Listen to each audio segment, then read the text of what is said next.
जिस जगह हम लोग बैठे हैं, यहाँ भगवान अपने ग्वाल बालों के साथ आते थे और यहाँ बैठ कर के भोजन करते थे। तो एक बार ब्रह्मा जी देख रहे थे और भगवान एक को एक वो लेकर के खाते थे गोपाल जी के साथ में, कन्हैया के साथ में।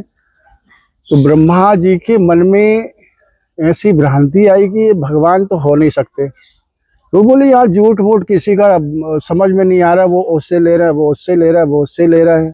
तो ब्रह्मा जी यहाँ क्या काम किए, तो बोले इनको देख लेना चाहिए। ग्वाल बाल यहाँ भोजन कर रहे थे, तो जब तक के ब्रह्मा जी ने बछड़ों को, गाय बछड़ों को लेकर के चले गए यहाँ से ब्रह्मलोक।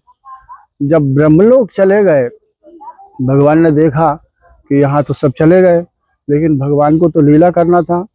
तो भगवान कन्हैया यहाँ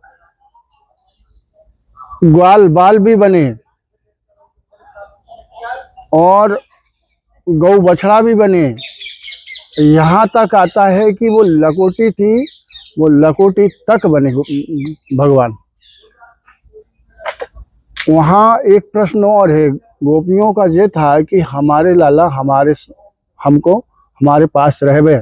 तो भगवान ने वो लीला यहाँ पे करी। ब्रह्मा जी ले गए, ब्रह्मा जी फिर देख रहे हैं, तो जैसे ही ग्वाल बाल सब, जैसे ही गौ बछड़ा, सब कुछ लीला यहाँ वही चल रही थी जैसी चलनी थी। तो ब्रह्मा जी ने देखा कि अब तो बहुत बड़ी गलती हो गई, ये अच्छी बात नहीं है।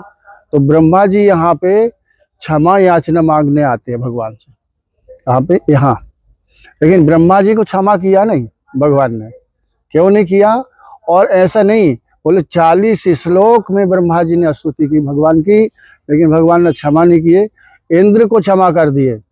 इंद्र ने भी ऐसा ही काम किया था कि उनको अभिमान हो गया कि मेरे यहाँ मेरी पूजन ना हो, गिरिराज जी की पूजन हो रही है, इसलिए मेघों को बुला करके बारिश करवाई, और इतनी बारिश करवाई, इतनी बारिश करवाई कि जो ब्रज डूब जाए। लेकिन ब्रज नहीं डूबा। भगवान ने सब ब्रजवासियों को गिरिराज जी महाराज के किनारे निकट लेकर के गिरिराज जी महाराज उठा के 7 दिन अपनी कन्नी उंगली पे उनकी रक्षा की।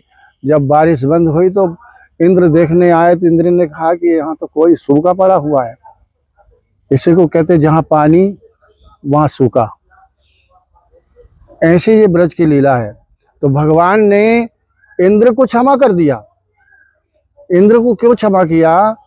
कि इंद्र ने जो भी भगवान के भक्त थे, ग्वाल बाल थे, सब एक साथ जोड़ दिए, इसलिए इंद्र को क्षमा कर दिया।